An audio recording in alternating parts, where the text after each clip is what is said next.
we're basing our talks on the Pasha of the week, in which, in this Pashas Vayechi, there is a lot to talk about, the Pashas Vayechi. I want to focus in on one aspect. In the Pashas Vayechi, Yaakov goes through all his sons, and he gives each one his blessing, and in this blessing, of course, is contained also his instructions. And he directs each one direction that they should go and what they are to accomplish. Then at the end, there's a pasuk that says, these are the 12 tribes of Yaakov, Bnei Yisrael, and these are the blessings that their father gave them. And it says, Ish asher ki birchosi beirach Esam. Each, according to his blessing, he blessed them. So Rashi asked the question, because grammatically, in this pasuk, he should have said, each, his blessing, he blessed him, not them. Why does it switch from singular to plural? And Rashi explains, this is to tell us that although each one of them had an individual bracha, a unique bracha, but actually, Beirach Oisam, the brachas that he gave to each individual, he gave also to all of them together. He included all of them in all the brachas. If he had assigned to Yehuda the power of the lion, that power of the lion actually extended to all the tribes, to the entire Jewish people. He didn't bless Levi.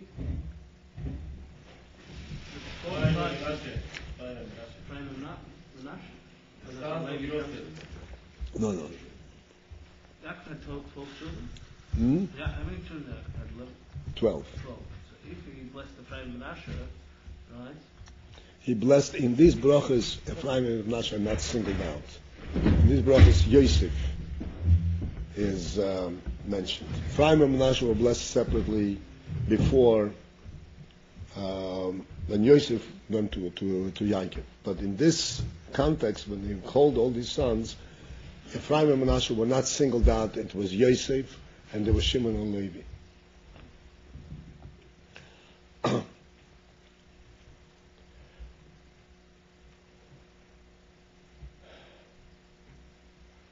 This principle that the brachas that are given to one shevet extend to all,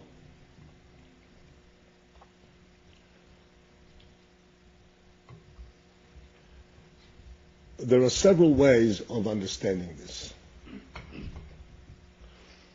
One way is that since that they're all part of the same nation, so through Yehuda, everyone else receives that particular blessing, but essentially it's Yehuda who is the one, for instance, who is the one who disseminates to them. But then there is another principle involved, and that is that all the blessings have come actually from Yaakov, and all the tribes are united and together relate to Yaakov directly. So even though that specifically each tribe had a specific bracha, but in terms of their relationship and when they're united in Yaakov, they all draw from the same source, and therefore they all have all the brachas.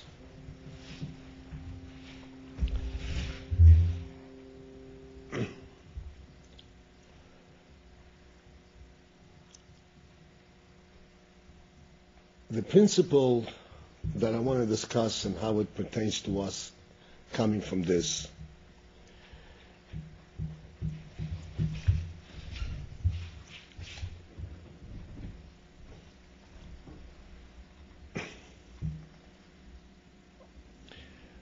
There's an interesting sikha from Rabbi, so I don't remember if I ever mentioned to you.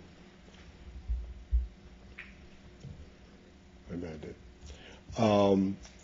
When the Rebbe says that Yosef had discerned, it's going back to much earlier, that Yosef had discerned that there was a lax, there was a softness, a lack in Kibud Av, in the midst of Kibud Av, of respecting their father by the Shvot. How did he see it? Because he saw that when Yaakov showed deference, showed special attention to Yosef, he showed that he loved Yosef more than his brothers. The brothers turned around and hated Yosef because of it. And Yosef figured that if the brothers had full respect for Yaakov, instead of hating him, they should have loved him. Because they would have seen, hey, their father loves him so much, therefore, in respect and in love for their father, they should love him.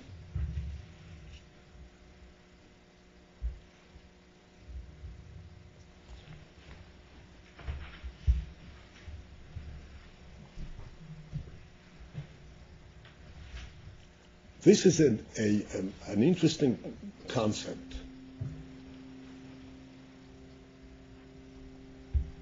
In the world, the Jewish people, Hashem had singled out the Jewish people. And he said to them that you are Am Sgula, you are the chosen people. And he gave them the Torah. He gave them the Torah, instructing them in the Torah that their job is to illuminate the whole world and to elevate the whole world. This is one of the accusing fingers that we have to the Goyim. For if the Goyim truly respected and recognized the authority and the presence of God, then they would say, if Hashem loves this people, then what should be our duty? We should help them and we should love them even more. Instead, what was the reaction of the Goyim? That they hated him.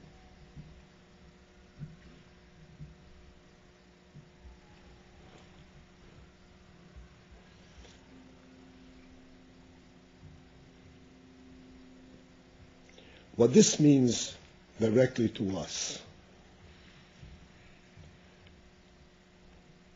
we have to understand that the Jewish people is one whole entity.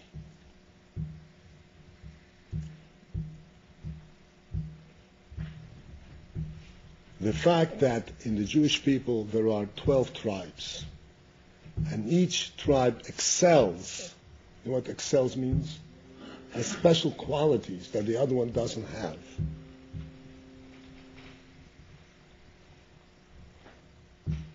This creates, this complement, this makes it makes for its wholeness. Wholeness, completeness.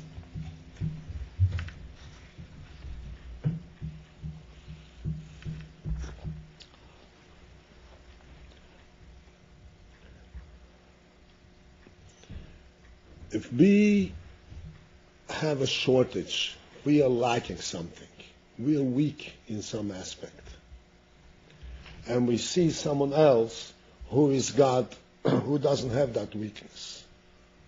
On the contrary, he excels in it. Our reaction from a natural and a behemoth perspective is, we become jealous. How come he's got it and I don't? And you know what jealousy, what the result of jealousy could be. What should be, in fact, our reaction? What is the truth? The truth is that this other individual has that quality. He's got it not just for himself. He's got it for all of us. Everyone is benefiting by it, the whole Jewish people.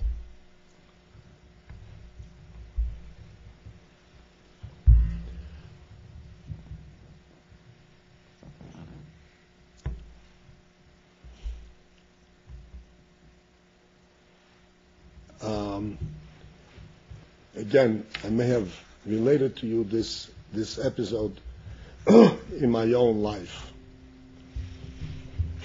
where we came to the United States when I was already a boy. I was after my mitzvah, about 14, and up until that time, I did not have the idea that there's such thing as a Jew living in his own home. Living in his own home.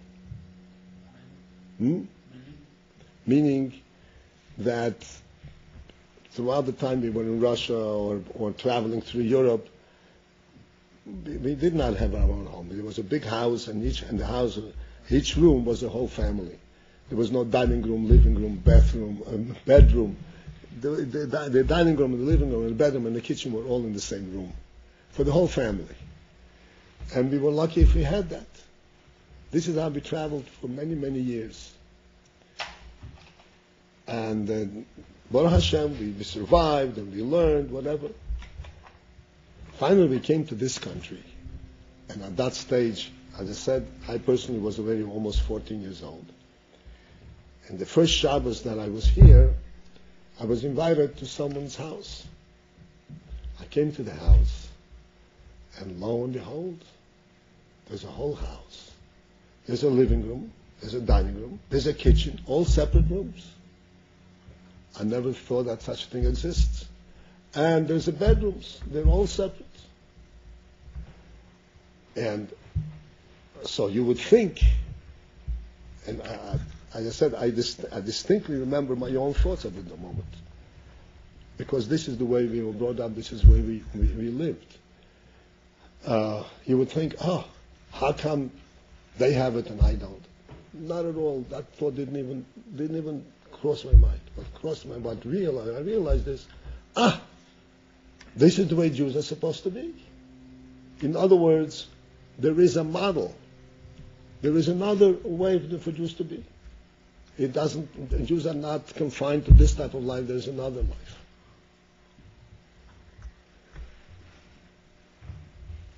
It's important to understand that each one of us functions not in isolation. We are not individuals in our little skin. Each one, we are all members of the same nation. And any quality that any member of that nation has automatically benefits and extends itself to the entire nation.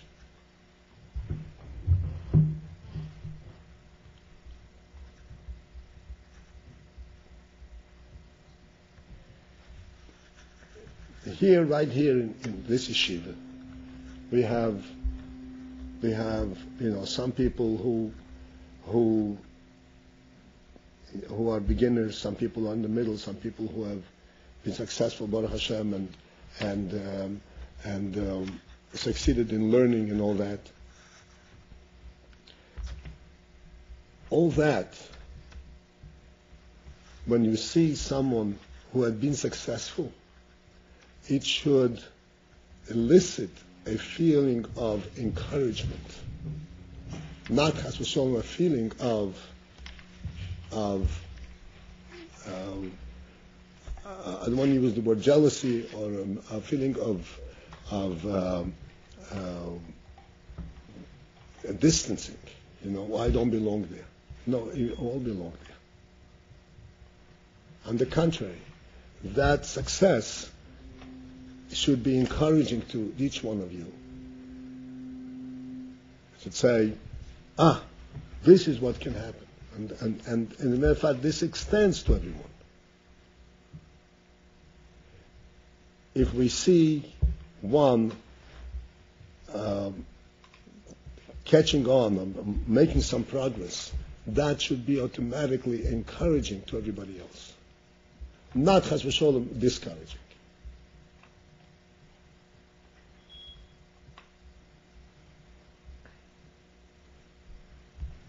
Because, as I said, because the brachas that Yankov gave to each one automatically extend itself to all of them.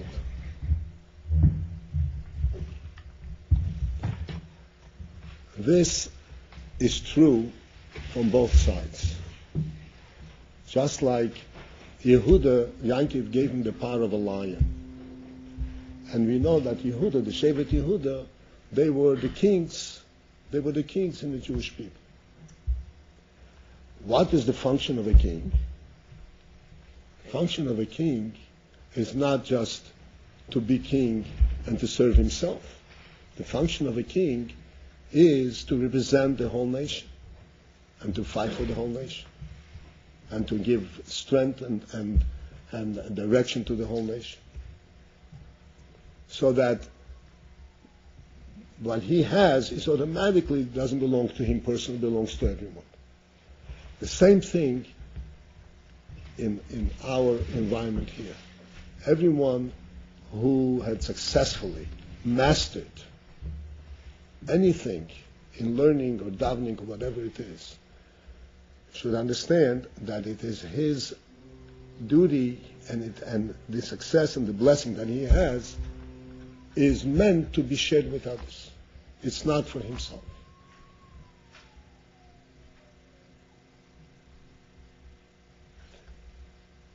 Before we start davening every day, the first thing we say before Matoivu, we say,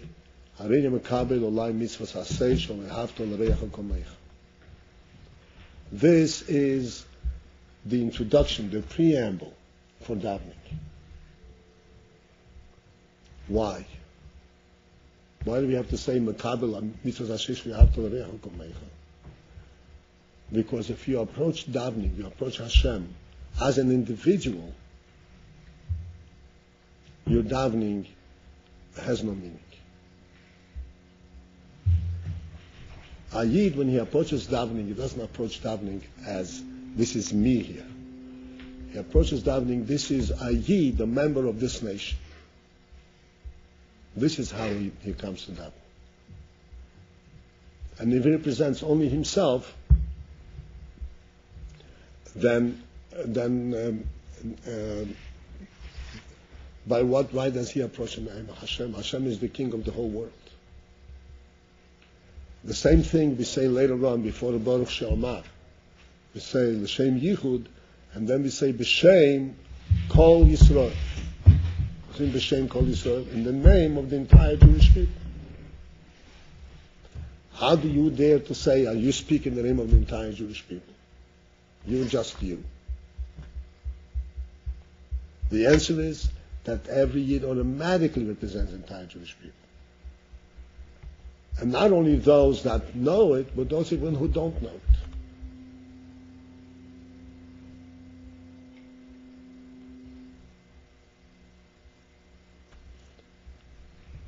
The Alter Rebbe says, much later on, and towards the end of time, he says that people who are not capable to be in shul to daven, it's an interesting thing. People who be in shul and daven, so the shliach tzibur, the one who leads the davening, he is moitzi them in davening, even though they didn't hear it. Because in the heart and mind of every Yid, whether he knows it or not, every Yid wants to daven to Hashem. And if he doesn't know it and doesn't know how to daven, he automatically davens through the mouth of others who are including him in his davening.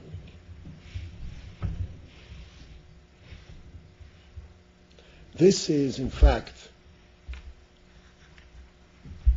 the reason that you guys, you can go out on Nifzoyim and approach total strangers and talk to them about Yiddishkeit, about Hanukkah, about Tefillin, about Tzitzis, whatever. Why? Because automatically there is that unity. Automatically, everyone is a participant in everything that you do. And you're coming to them and informing them about it. But in essence, they're participants automatically.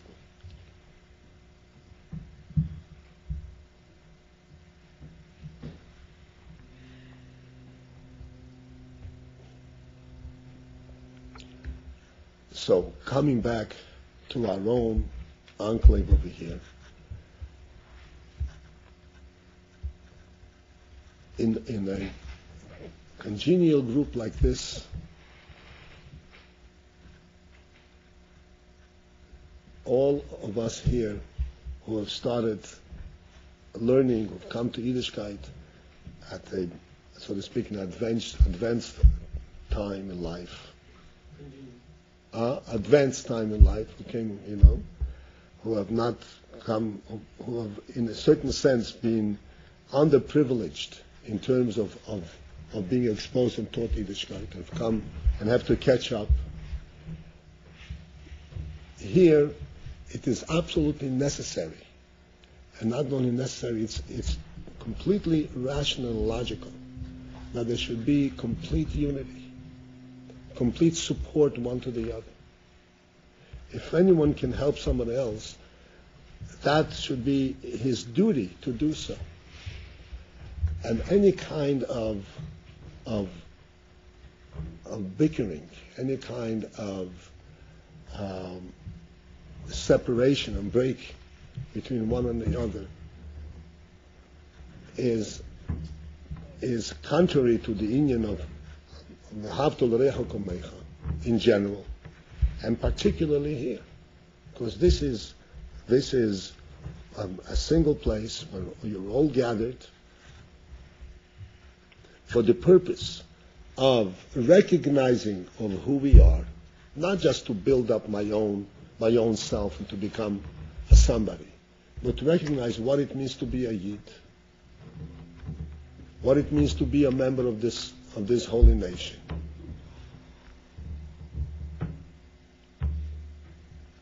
What are my duties and what is the duties of all the people around me?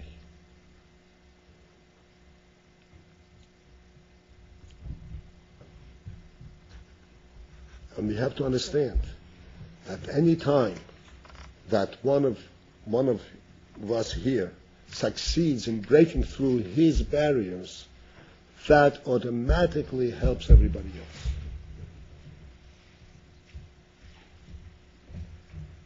I mentioned to you a while ago, and this is something which I heard directly from Rabbi, where the Rebbe said that every time that a Yid does a mitzvah here, this helps the Yidden in Russia. Yidden in Russia, this is before 1990. How is it helping Yidden in Russia? They don't know anything about it. Because the Jewish people are all one people. And every time a Yid does a mitzvah, he doesn't do it as an individual, he does it as a member of the Jewish people. And therefore, this gives strength to everyone.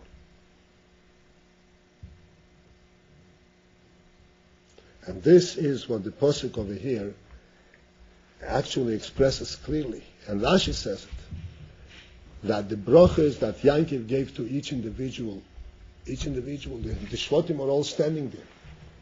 Isn't it amazing? Here, they had so much suffering because Yosef was singled out from his brothers. And it created jealousy. And it created such havoc when Yosef was sold into slavery and so forth.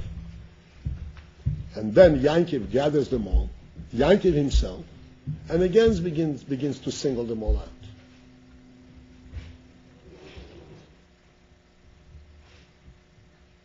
You're a lion, you're a tiger, you're a this, you're a that. It seems to be, if he wants to say it privately. At least he shouldn't arouse the ire of the other Shvatim.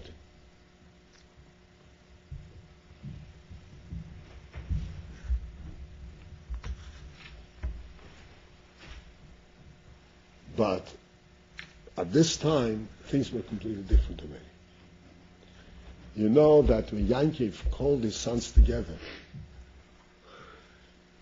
and it says that Yankov actually wanted to reveal to them the case, to reveal to them the end of time, when Mashiach will come. And as they gathered, Yankov lost the right, the ability to give it up. So at that moment, Yankov thought that perhaps there is something inadequate, something improper amongst my sons. They're not all fit for this type of revelation. Maybe some of them are deviating, are moving away from the truth. So Yankov said to his son, is there anyone amongst you who is deviating, who is not concurring, who is not in one mind with me in terms of Avodas Hashem? So they all said, Shema Yisrael Hashem Elokeinu Hashem Echad. That's when it first started. Shema Yisrael. Here Yisrael means Yankov, that Hashem Elokeinu Hashem Echad, your God and our God is one and the same. And then Yankov said, Baruch Hashem Koyim Achus Eloyim B'Ad. Yankov thanked Hashem for this. Which means that here the Shvatim have now declared that they are one nation, that they are not separate entities. Hashem Elokeinu Hashem Echad. But after having recognized, Yankov could sit and speak to each one of them and give each one of them different brachas and different qualities. And there will be no jealousy and there will be no fallout from this. Because they're all accepting it together. He is giving each one his thing, but each one is receiving it for the entire nation.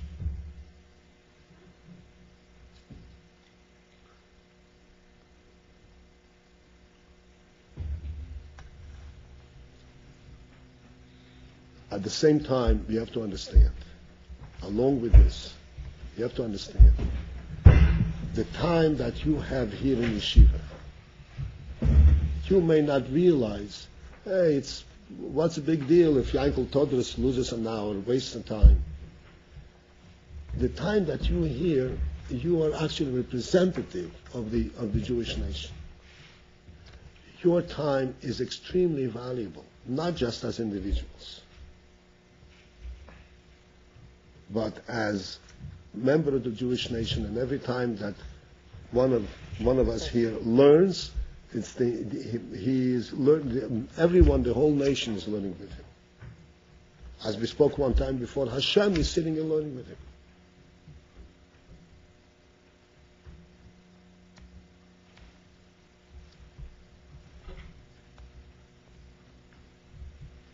So that each one in this environment, each Yid, when he does a mitzvah, he does it b'shem kol Yisrael, in the name of the entire Jewish people.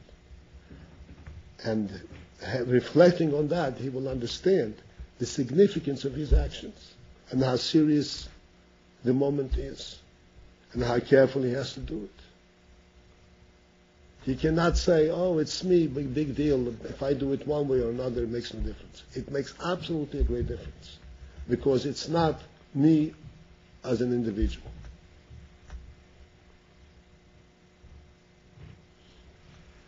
There's a story of the Rebbe. The Rebbe was once sent by the previous Rebbe on the shlichus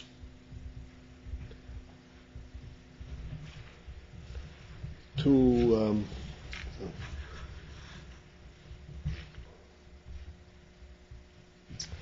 to a big Rav, and I can't remember his name at the moment. I'll remember. And the Rebbe went on the shlichus. He came to the yeshiva. It was a big yeshiva over there.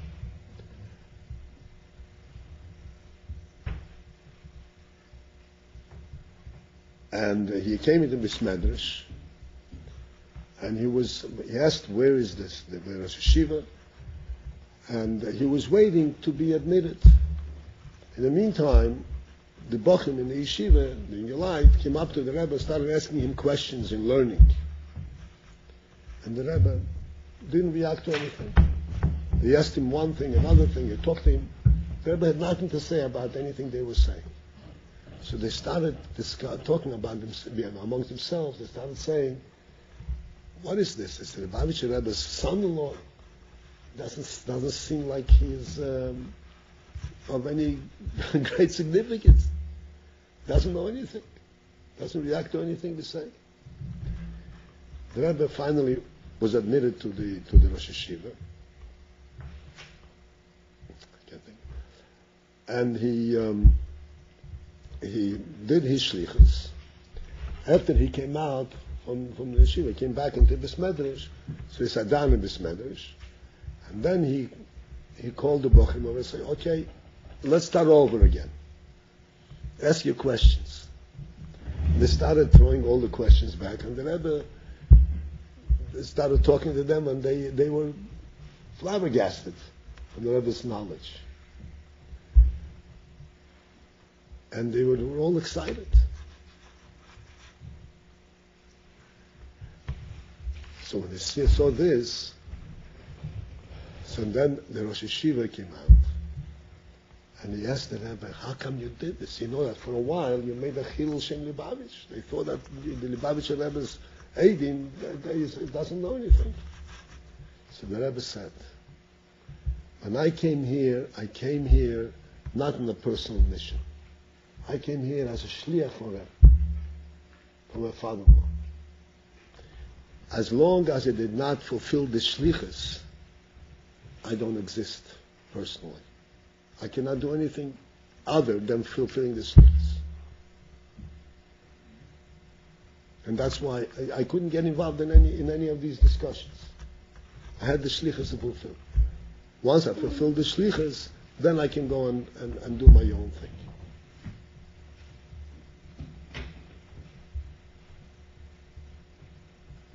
You have to understand, when you're davening, when you're learning, you are b'shlichus from Klal Yisrael. Each one of you, each one of us, every Yid, is b'shlichus from Klal Yisrael. As we say in davening, that's how we start davening. B'shem Kol Yisrael, we say it in the name of the entire Jewish nation. If you say it in the name of the entire Jewish nation, you have to say it seriously. Say it responsibly.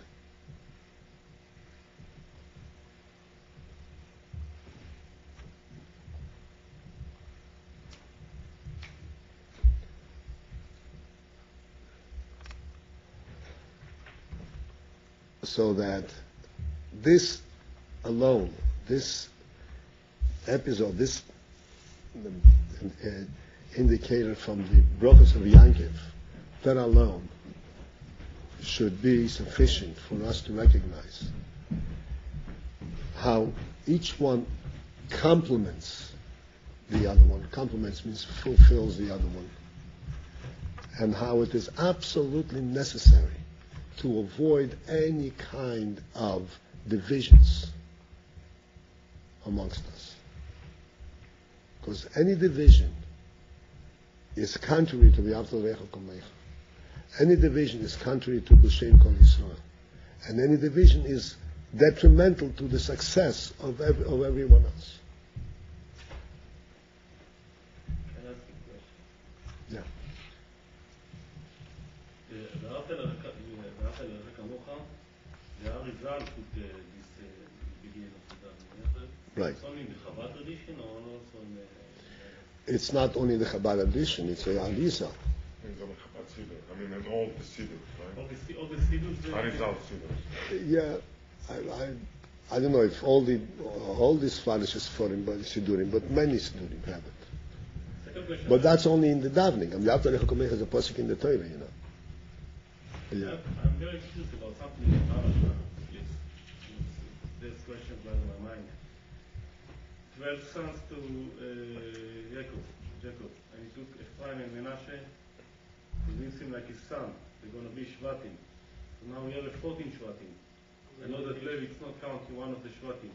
So not 14, 13, because Ephraim and Menashe split up the Shevet to Yosef. So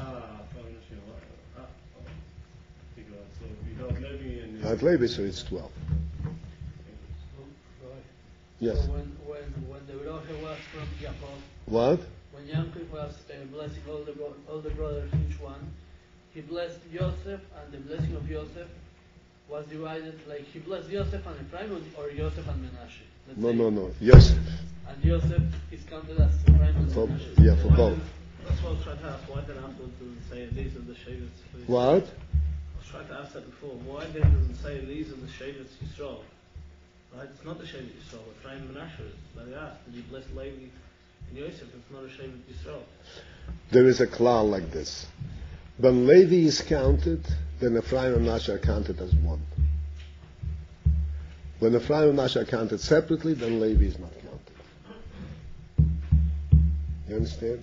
Depending for what, there cannot be more than 12 shvatim. So Levi was taken out from the general group for many things, like in terms of dividing of the Eretz Yisrael, and Levi did not have a chelik in Eretz Yisrael. So therefore, Ephraim and Menashe took separate chalot. Among the Shvatim, I know that 11 disappeared, maybe 10 disappeared. Which one survived? Which one? Which one survived? You know, Yehuda? Yehuda and Binyamin. And then we have to understand, well, if you go back to the actual situation that would happen, this was during the time of the first Beis Hamikdash. And during the time of the first Beis Hamikdash, it says like this, that the sins that were committed then were very serious sins. And they were committed in the open. There was Avodah Zarah, there was Mamish Real Avodah Zarah. And then, because they were committed in the open, so it was easy to correct them. And it took 70 years, and the Beis Hamikdash was rebuilt. The sins that brought the destruction of the second Beis Hamikdash were more subtle, more hidden. And that's why we have 2,000 years since the Chol Beis Hamikdash, and we still haven't finished cleaning it up. Now, during the first Beis Hamikdash, there were two kingdoms. The nation was divided into two kingdoms. One kingdom was Yehuda, or the Melech was from Yehuda. The other kingdom was from Yosef. But the Melech was from Yosef. The kingdom of Yosef was much bigger than the other kingdom. There were 10 Shvatim, by Yehuda there were only 2 Shvatim. David, Hamelech, and all the other Malach. So, Yehuda and Binyamin were neighbors. The Beis Hamikdash was built in Yehuda's chelik, and the Mizbeach was in Binyamin's chelik. They were one next to the other. So Yehuda and Binyamin were united there. They were in this kingdom, and the other 10 were in the other kingdom. But because the other kingdom was very heavily involved in Avodah Zarah, and Yehuda and Binyamin over here, they were not. They were Malachim Tzaddikim. So many of the other tribes abandoned their land and moved into Yehuda and Binyamin.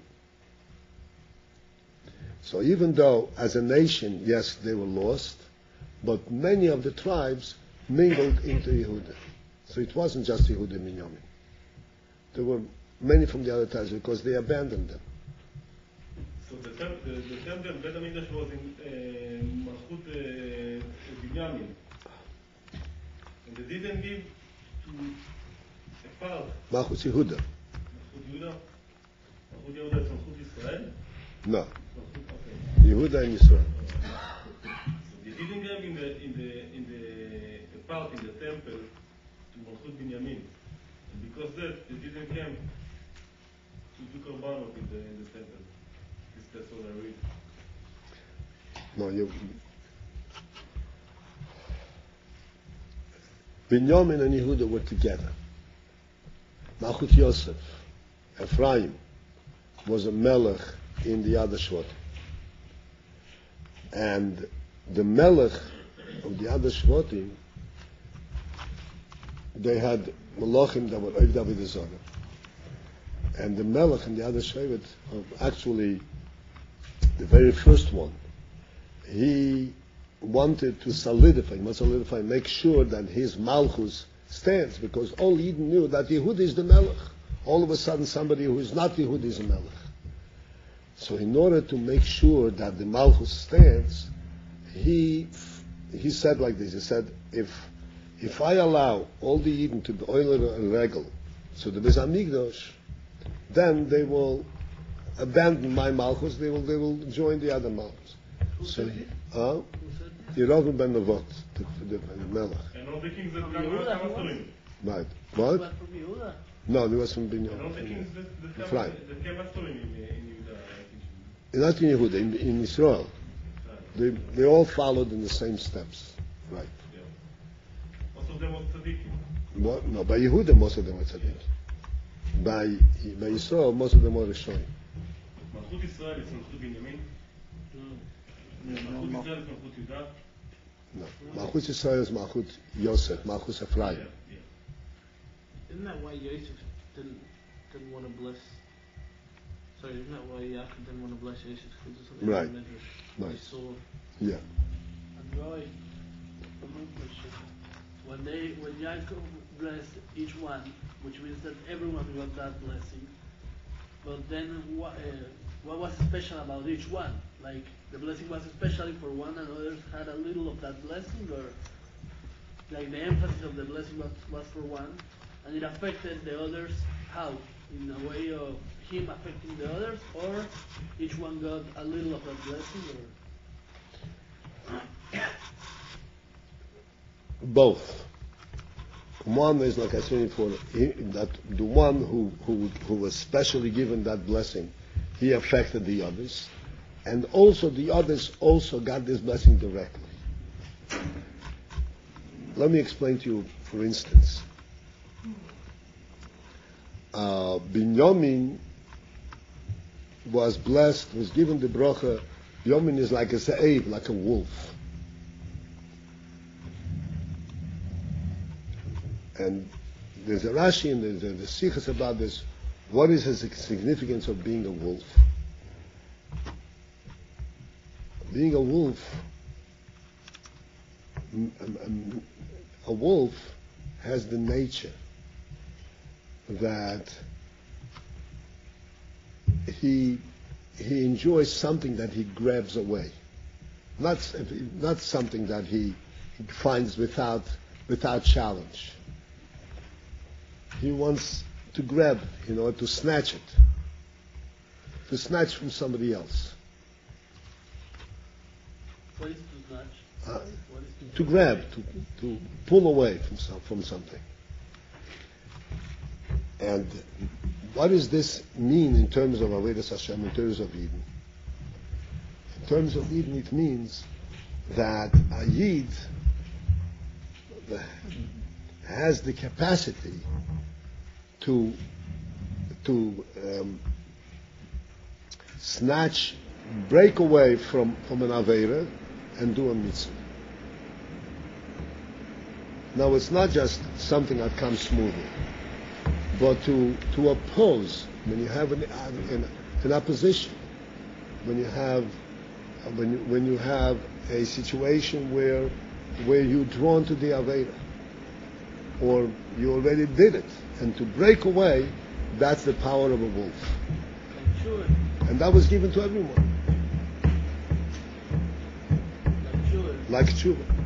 Because we didn't need Malchut Yehuda to come to the temple, Malchut Yehuda they bring a tree, answer to God,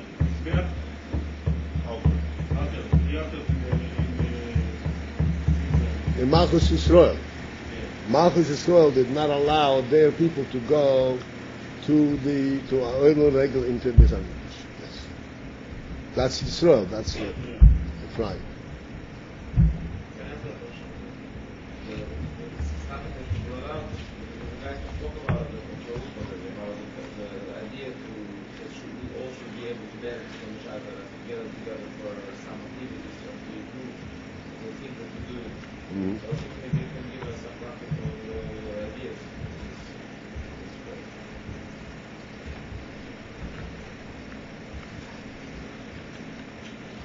Well, I don't know exactly your schedules and all, but personally, I think that you guys should get together from time to time and should verbring together, without anyone else verbring.